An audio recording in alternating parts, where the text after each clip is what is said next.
Eduardo Camavinga, les amis, est vu aujourd'hui dans les différents médias footballistiques comme le plus grand favori pour remporter cette année le Golden Boy 2022, qui représente, pour ceux qui ne le savent pas, le fameux ballon d'or des joueurs de moins de 21 ans qui ont brillé dans les compétitions nationales mais aussi internationales, dans les grandes compétitions européennes en tout cas du moins, et qui surtout ont su faire la différence par leur régularité, par leur performance footballistique, leur impact, leur côté décisif aussi, et qui ont su montrer du caractère pour s'imposer aux yeux bien sûr des observateurs et des différents votants. Camavinga du coup qui fait partie des grands favoris de cette saison avec notamment les Jude Bellingham ou encore Gavi pour ne citer que. Il y a une liste actuellement de 100 joueurs qui ont été nommés pour ce Golden Boy. Chaque mois il y a 20 noms qui vont sauter de la liste, nous rapprochons bien sûr petit à petit du mois d'octobre avec bien entendu à la fin les favoris ultimes qui pourront potentiellement remporter cette distinction individuelle. Et du coup dans cette vidéo j'avais envie de revenir un petit peu sur le Golden Boy qui, même s'il n'a pas l'impact ou l'aura d'un ballon d'or, quand tu regardes un petit peu les anciens gagnants qui l'ont remporté du coup les dernières saisons,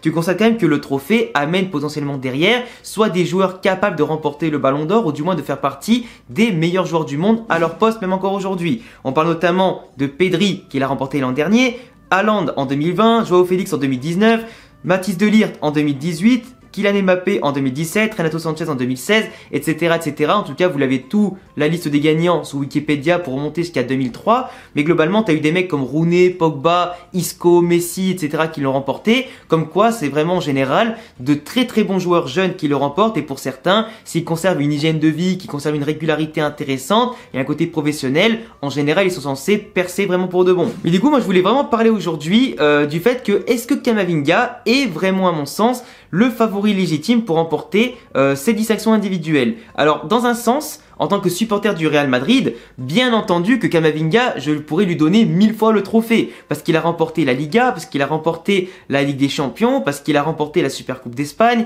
qu'il a su être décisif en Ligue des Champions par ses rentrées en jeu, qui ont apporté du sang-frais au Real Madrid, qui ont apporté du dynamisme, qui ont apporté quelqu'un capable de conserver le ballon, de casser les lignes, d'apporter des transitions, d'apporter du physique aussi bien sûr au milieu de terrain du Real Madrid pour remplacer des fois les Toni Kroos ou Luka Modric quand ceux-ci étaient extrêmement fatigués, mais aussi pour répondre aux défis physiques imposés par des équipes comme le PSG, comme Chelsea, comme City qui nous ont fait extrêmement mal en Ligue des Champions, qu'on a vaincu à des moments par des miracles de remontada mais qui viennent aussi du caractère des anciens tout comme des jeunes qui étaient titulaires ou qui sont rentrés en jeu, une abnégation de tous les instants. Et vraiment Camavinga, pour son très jeune âge, parce qu'il n'a même pas 20 ans, a su quand même en une seule saison au Real Madrid passer par tous les états, entre un joueur qui ne rentrait pas du tout en match, un joueur qui a pris son mal en patience, qui était critiqué par son coach et par la presse parce qu'il était un petit peu trop agressif sur les porteurs du ballon adverse, dans le sens où il prenait souvent des cartons jaunes dès le début du match, et du coup Ancelotti, quand il le mettait titulaire, il était souvent obligé pour le canaliser de le sortir à la mi-temps pour éviter qu'on prenne un rouge. Suivant les matchs, on était un peu en difficulté, on menait pas forcément de beaucoup, ou alors quand il fallait rattraper un score ou quand le match était nul.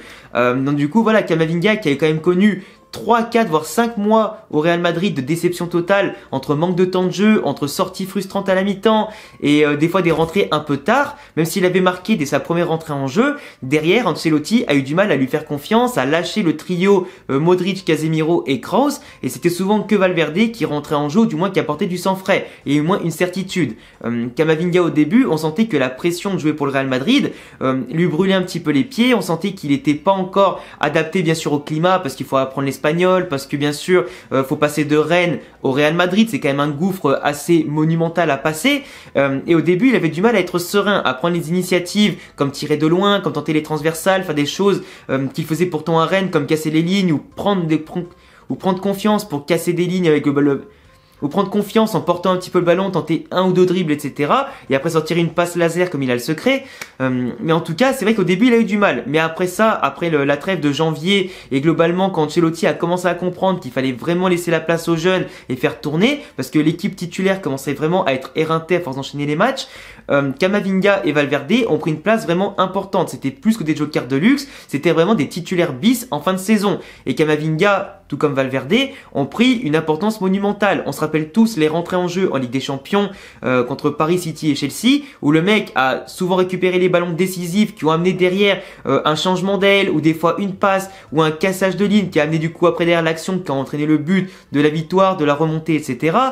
Ça passe pour Benzema, notamment sur le centre qui amène après derrière le but de Rodrigo contre City pour revenir à un but partout. Tu vois, c'est des exemples un petit peu comme ça qui font que Camavinga, aujourd'hui, a pu s'imposer vraiment dans la tête d'Ancelotti, de ses coéquipiers, mais aussi dans la tête des fans, comme étant un joueur jeune, avec un avenir énorme, avec un gros potentiel, qui est en train de s'affûter petit à petit au contact des meilleurs joueurs du monde au sein du vestiaire, au sein d'un des meilleurs entraîneurs du monde aussi, directement en tant que coach, et aussi forcément parce que lui connaît le football, il a la maturité d'un mec qui n'a pas forcément que 17-18 ans, et du coup ça se voit que vraiment aujourd'hui, il prend de l'impact autant technique que physique, et que petit à petit, il a appris à se lâcher. Le mec faisait à la fin de saison des choses qu'il ne faisait pas du tout au début, et ça prouve que vraiment il était de plus en plus en confiance, qu'il savait où était sa place dans le vestiaire et sur le terrain, et qu'aujourd'hui il est prêt pour lutter pour les 5 ou 10 prochaines années en tant que joueur du Real Madrid. Et c'est vraiment un mec aujourd'hui qui a pris du galon au point de faire partie du Golden Boy, au point de faire partie des favoris pour les votants, et surtout qu'il a eu son poids quand même dans les titres remportés, que ce soit dans la rotation ou dans l'apport qu'il a eu. Et globalement, Camavinga, le seul problème par contre que j'ai en tant que observateur global du football, c'est que le Golden Boy quand même doit récompenser quelqu'un qui a été régulier et décisif sur l'ensemble d'une saison, pas seulement sur 3 ou 4 mois, tu vois. Parce que Camavinga, pour moi, a vraiment eu un impact intéressant sur la période de mars à mai. Du coup, dans vraiment les derniers mois de la saison, certes, les matchs qui comptent, les matchs où les titres sont joués ou sont décernés, mais globalement, sur tout l'ensemble de la saison, c'est clair que des mecs comme Jude Bellingham ou Gavi, en tant que termes statistiques ou en tant simplement qu'apport individuel et par les performances individuelles qu'ils ont fait, pour moi, ces deux-là, Jude Bellingham et surtout Gavi, passent largement devant Camavinga. La seule différence, c'est que Gavi a fait une saison blanche avec le Barça, que Jude Bellingham n'a pas forcément brillé collectivement aussi avec Dortmund et encore moins avec l'équipe d'Angleterre. Alors que Gavi notamment, pour venir un petit peu sur lui a été vraiment étincelant. Et je vous le dis pas parce que je suis un Français espagnol, mais Gavi, vraiment, même si c'est un joueur du Barça, c'est peut-être un des seuls joueurs avec Pedri que j'irais choper au Barça pour les foutre au Real. Gavi, à seulement 17 ans, a tout explosé. Que ce soit avec l'Espagne en sélection où il s'est imposé, où c'est lui qui dicte le jeu, c'est lui qui montre en tout cas les nerfs et les dents quand l'Espagne est en danger, comme on l'a vu notamment en Ligue des Nations ces derniers temps, ou même simplement depuis qu'il a intégré la sélection. Il montre du caractère qu'on voit très peu, en tout cas chez les joueurs qu'on a aujourd'hui en Espagne, en sélection. Et surtout au Barça, malgré un Barcelone qui est très faible, j'allais dire, au niveau de la production collective, qui n'arrive pas forcément à trouver la bonne formule, mais ils ont fait une belle remontada au classement pour monter deuxième, et qu'ils ont après fini en Europa League torché par Francfort. Globalement, Gavi, dans un moment où le Barça est au plus bas et où l'Espagne n'est pas forcément la plus brillante, il a su s'imposer. Du coup, quand tu as un mec qui s'impose autant en sélection qu'en club à 17 ans, dans l'une des meilleures sélections, un des meilleurs clubs du monde, à mon sens, sachant qu'il a joué quasiment tous les matchs et qu'il a été extrêmement décisif en but et passe D et globalement en performance footballistique, et que quand tu le vois jouer, vraiment tu te dis waouh, tellement le mec il conserve le ballon, tellement il dribble, tellement il fait des passes laser, tellement il se bat. Même s'il a encore beaucoup de défauts à gommer, mais c'est normal pour un gosse de 17 ans. Pour moi, Gavi est celui qui m'a le plus impressionné. Et pourtant, des matchs, j'en ai vu dans les différents championnats. Et il n'y a pas à dire, je trouve que si je devais choisir entre Camavinga et Gavi, si on doit prendre en compte que les performances individuelles pures, c'est clair que je choisis Gavi, qui a un rôle différent d'un Camavinga, mais Gavi, techniquement, footballistiquement, il m'a beaucoup plus inspiré et fait kiffer cette année que Camavinga. Camavinga, il m'a beaucoup fait kiffer, bien sûr, parce que je suis un fan du Real Madrid, je vous le rappelle, mais il a surtout aussi bénéficié aujourd'hui de l'apport collectif global au niveau des titres, pour être vraiment ultime favori. Ce qui est quand même déjà hors norme, parce que gagner une Ligue des Champions à son âge, rentrer en finale de Ligue des Champions ou dans les demi, dans les moments importants, ne pas se chier dessus et être décisif, c'est pas donné à tout le monde. C'est pas donné à tout le monde. Et encore plus quand tu brilles contre les meilleures équipes du monde, le tenant du titre, les favoris, etc. Mais vraiment, Camavinga pour moi, ça va vraiment se jouer avec Gavi. Vraiment, ce sera, je pense, la finale du Golden Boy. Gavi contre Camavinga. Entre les titres collectifs et prestations pures individuelles et régularité, moi je miserais quand même plus, parce que c'est un trophée individuel, sur le côté vraiment performance pure, sur l'impact que le joueur a eu sur moi, et de l'autre côté, bien sûr, sur la régularité. Et entre un mec titulaire 12 mois sur 12 en sélection comme en club, et un mec qui était titulaire que 3 mois, et encore c'est pas vraiment être titulaire, il a été titulaire bis, c'est compliqué, tu vois. Donc quand tu vois en plus, comme je te disais, les anciens gagnants, c'était que des mecs qui étaient titulaires, qui ont impacté en Ligue des Champions, qui ont impacté par leur parcours, par leur abnégation, pour certains comme Mathys de Ligt, qui ont brillé aussi par leur capitana en n'ayant même pas 20 ans dans un club de l'Ajax qui allait quand même très loin en Ligue des Champions, qui était aussi très présent en sélection après derrière, avec les Pays-Bas. Donc tu vois, pour moi, c'est des mecs un petit peu comme ça aujourd'hui qu'il faudrait peut-être plus mettre en avant que des mecs qui ont certes brillé mais pas forcément titulaires, même si à l'avenir, Camavinga sera amené à être titulaire au Real pendant peut-être 5 ou 10 ans. Mais actuellement, sur cette saison, c'est peut-être un peu tôt de donner ça, cette distinction à Camavinga, qui devra peut-être attendre l'année prochaine, avec un Kroos qui va perdre encore plus en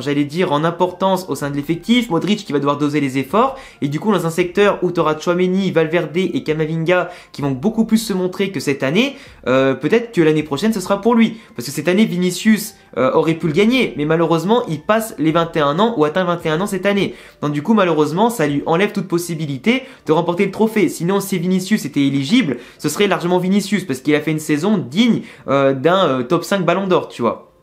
Enfin bref, mais après globalement tu vois je t'ai pas parlé des statistiques globales de tous les joueurs, c'est pas les statistiques qui m'importent, c'est vraiment le mec, est-ce qu'il a été régulier, est-ce qu'il a été titulaire, est-ce qu'il a fait un apport énorme sur l'ensemble de la saison, les avoir eu au moment des titres c'est bien, des phases finales c'est très bien, mais ça un trophée comme ça se vaut sur l'ensemble de la saison, pas sur 2 ou 3 mois, où en plus il n'a pas été titulaire tous les jours, mais après encore une fois le talent il l'a, le potentiel a été productif, le potentiel a été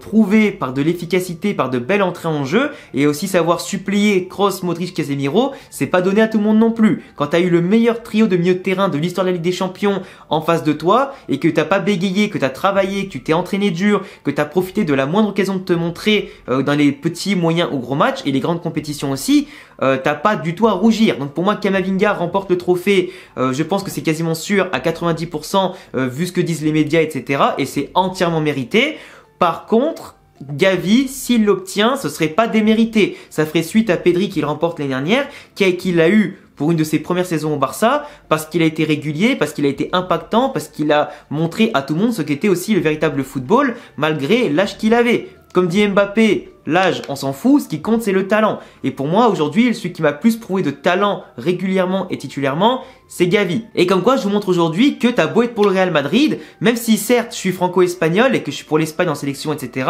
c'est pas ça qui joue. C'est vraiment le côté objectif de la chose en prenant du recul sur les critères les plus importants. Donc que ce soit un joueur du Barça ou pas, et que Camavinga soit un joueur du Real ou pas, ça change rien parce qu'il faut observer les choses de manière intelligente et pas toujours dire que mon joueur est dans mon équipe, du coup c'est lui forcément qui va gagner. Mais en tout cas, peu importe lequel va gagner, moi personnellement, je serai content. Donc voilà, en tout cas les amis, j'attendrai tous vos avis dans les commentaires. La vidéo a peut-être été un petit peu longue, mais vraiment je voulais détailler au maximum mon avis sur la question. Je vous laisserai me donner en commentaire du coup vos avis, vos pronostics sur le Golden Boy 2022. On sait que le Ballon d'Or c'est forcément Benzema qui va le gagner. On n'est jamais à l'abri d'un autre scandale avec l'UEFA et le Ballon d'Or France Football. En tout cas, je vous laisserai aussi vous abonner, cocher la cloche et laisser un petit pouce bleu si vous aimez le Real Madrid et le football espagnol ou européen dans son ensemble. N'hésitez pas aussi à laisser le petit pouce bleu, me suivre sur tous les réseaux qui s'affichent ici et en description. Et à bientôt les amis pour une prochaine vidéo. Ciao!